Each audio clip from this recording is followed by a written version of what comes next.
This is part one of a two-part presentation about the ImageSite document management system. To use the ImageSite web browser interface, just open up a browser and enter the ImageSite path. At this point, you'll be presented with a login screen.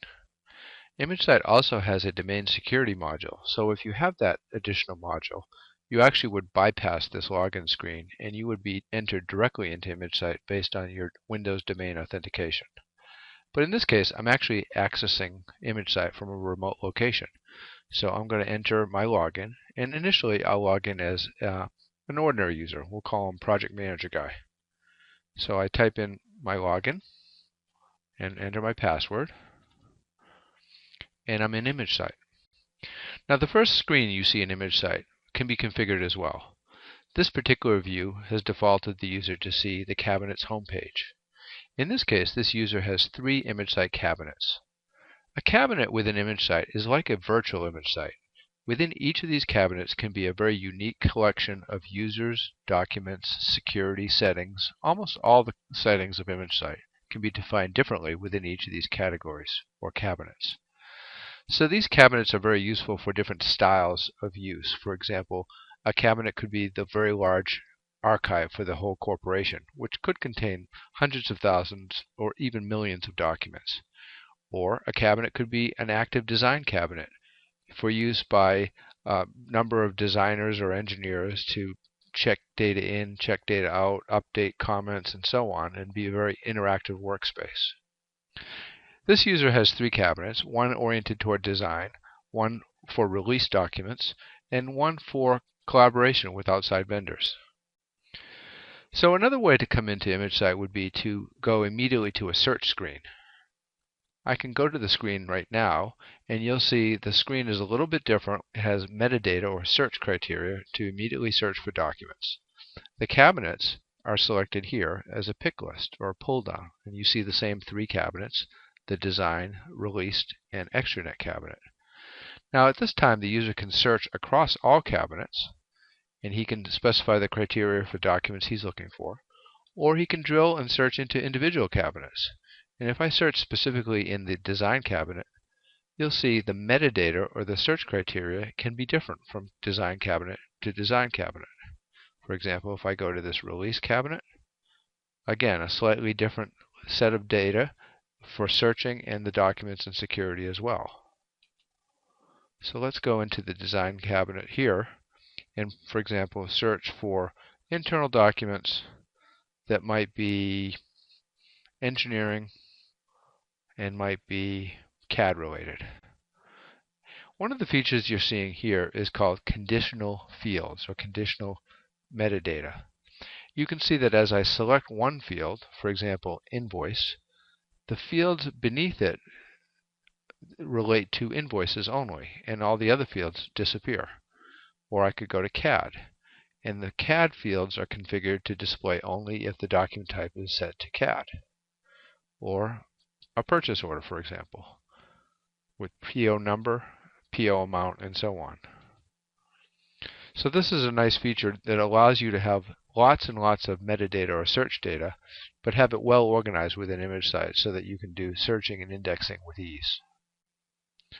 These searches can be stored as well, so I can have favorites, and if I want to set up some perhaps slightly more complex search where I might have multiple fields established, I can then save the search as a favorite. I simply add to my favorites list, say it's a new favorite, give a name,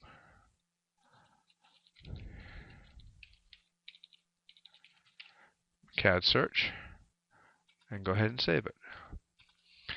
Now at this point I can just click on that search and it'll immediately populate all my search values. If I go pick a different one, I can go here and you'll see it automatically reselected the search values. Maybe an invoice, or in this case a submittal. Save searches can be defined by administrators. For instance, here is a save search that was defined by an administrator, and I can actually have folders with lots of different complex searches.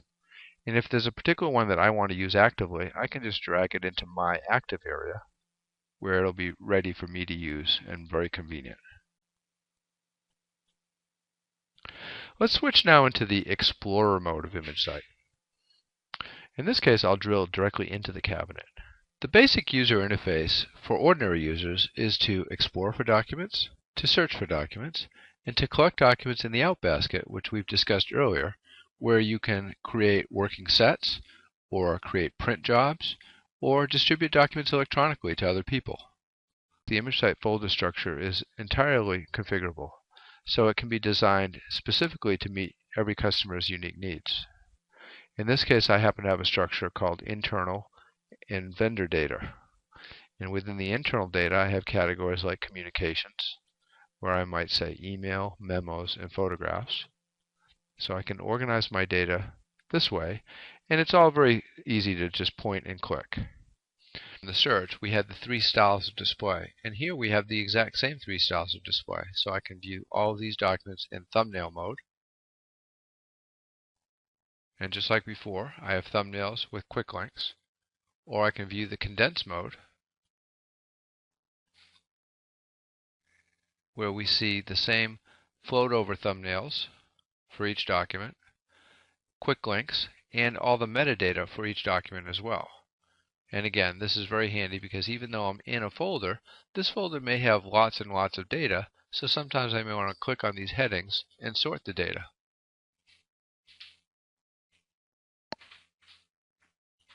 So you see a similarity between the search results exploring for data within the folders.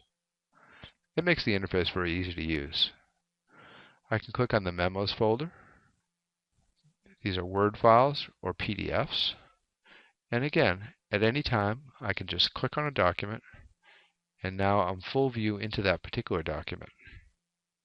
If I have multiple pages, I have a page selector, and I can also say View Pages, where I get thumbnails of each page, and I can zoom into a particular area or go to a different page. And anything that I can get in the display here, I can do markups for both business documents as well as engineering documents. I can undock the view using the undock capability.